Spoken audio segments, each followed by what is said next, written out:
I think, a competent job of calorimetry, probably as good as Arata and Zhang themselves have performed. And the salient fact, which I have reported to Professors Arata and Zhang, is that the results of this experiment pretty much confirm the results of the experiments that they have done in Japan. If you look at the light water cell, the excess power as a function of time now for something like 90 days in this experiment wonders about the baseline. The experiments use very high currents, so the signature is noisy, but within the non-steady state perturbations introduced by the variations in voltage at constant current in these cells, and this is the input power that we see, the profile of input power for these cells, the answer in the light water cell is 0 plus or minus a little bit. This is not the case in the heavy water cell. We use the same coefficients that we developed in the light water cell to characterize the heavy water calorimeter. Here we have the input power to the heavy water cell, and here's the excess power in the heavy water cell. And the first thing is there's a difference. The heavy water cell yields more heat at the same input power than does the light water cell. That result is completely unmistakable. You will note, though, that we're putting in upwards of 200 watts of input in both cases, where the excess power is only of the order of 10 to 12 watts. So this is still a small relative signature. And you can see that I've represented it here in a slightly different plot.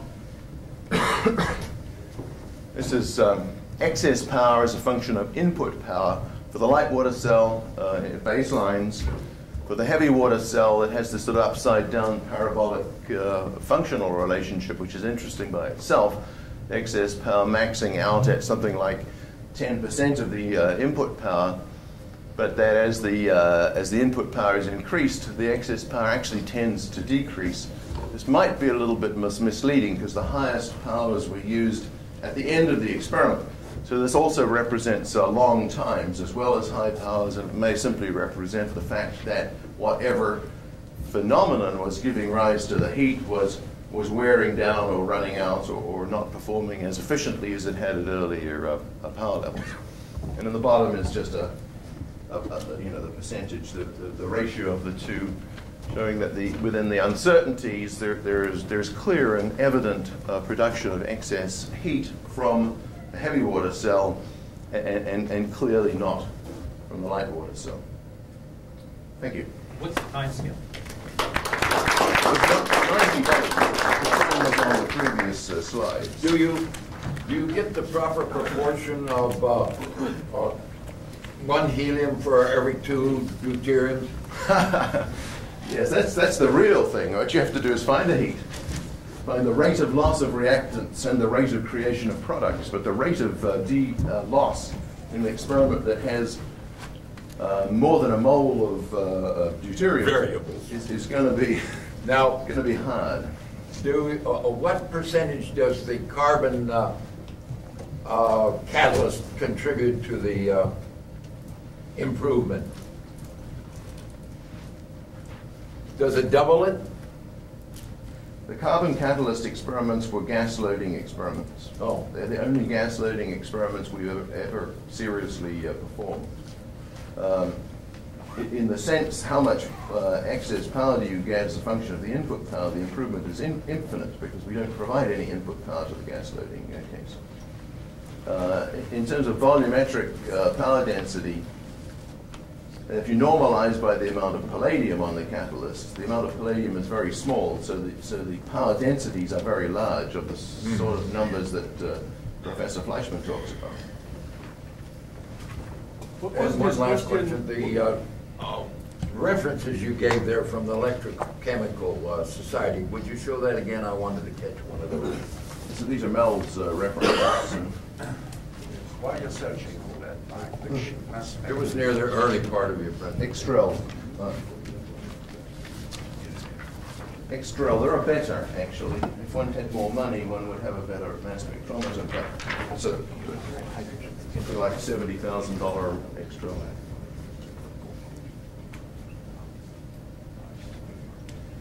This is proceedings, actually, from the Electrochemical Society. We should probably talk to Dr. Miles about that. On your previous graph, what happens during the first 30 days of the experiment? Bad calorimetry.